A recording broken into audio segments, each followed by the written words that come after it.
are all the residents of Jackson, Mississippi going to have their water back? Well, we know that we are towards the tail end of our journey. The overwhelming majority of our residents have seen water restoration. But the challenge is that as the pressure lost in the system, our challenge has been how we get it from the point of inception, where it first comes into our water treatment facility, and push the water all the way from that facility to refill the tanks at the furthest point that it has to travel. And so we know that residents are starting to get it closer to that furthest point. And so it's a system that doesn't indicate to us when all of the tanks will be filled, how it journeys through all of the pipes across the city, when mains will break in the process of trying to restore that water.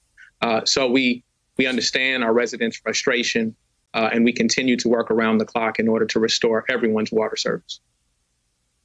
I mean, the frustration, 14 days without water, and you can't give them a clear timeline for when it will be fixed. I mean, why in the world not? It's 2021. Yeah. Well, unfortunately, the water treatment facilities that the city of Jackson has, that many legacy cities have, were not built in 2021. They were built decades ago. They weren't built for in a weatherized capacity. Not only do we have aged infrastructure, but we have more extreme weather conditions. We have hotter summers, colder winters, more rainy seasons, which all take a toll on our infrastructure. The city of Jackson was not built, or its water treatment facilities were not built to withstand weather in the teens, especially for the prolonged period of time that was sustained. It led to valves freezing. It led to equipment failing, and it led to the reduction in the water we were able to provide in the distribution system, and consequently has led to the struggles that our residents have been facing over the last few.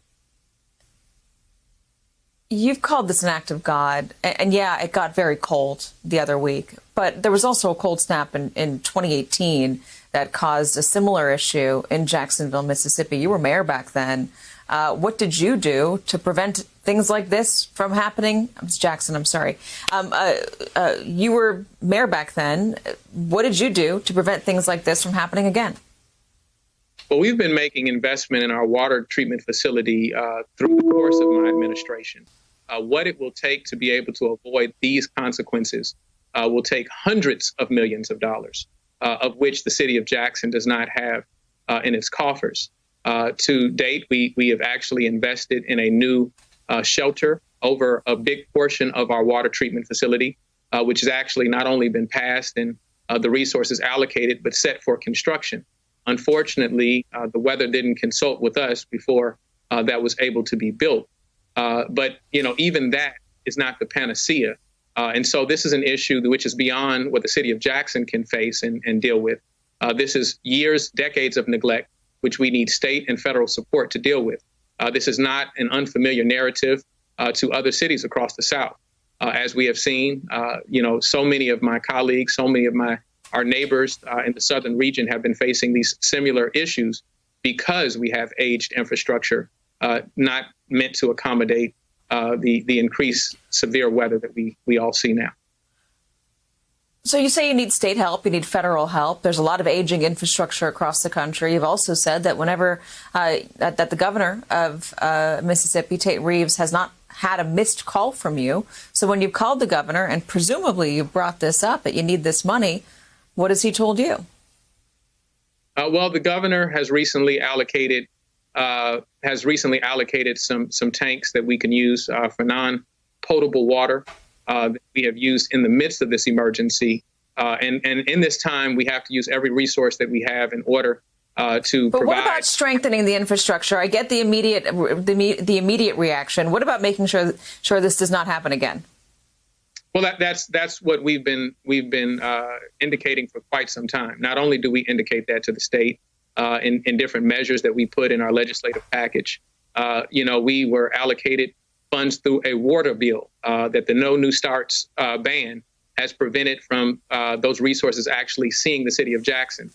We need far more than that, but if we just had the finances or the resources that have already been that have already been laid out to come to the city of Jackson, then there's critical infrastructure that we can build and support in a much stronger way. And this is where we are. We are in a reactive mode where we're trying to fix the bike while we're riding it. Let me ask you this other question, because this has a lot of people in your city understandably upset. 80% of the residents of Jackson are Black, but local outlets report that practically the only part of your city that had no issues was Northeast Jackson, which is predominantly white. Why is that? Yeah. Well, first and foremost, that would be an inaccurate report. Water service had issues across the city. The areas of the city that had water restored sooner than other areas are those areas which are closer to the water treatment facility.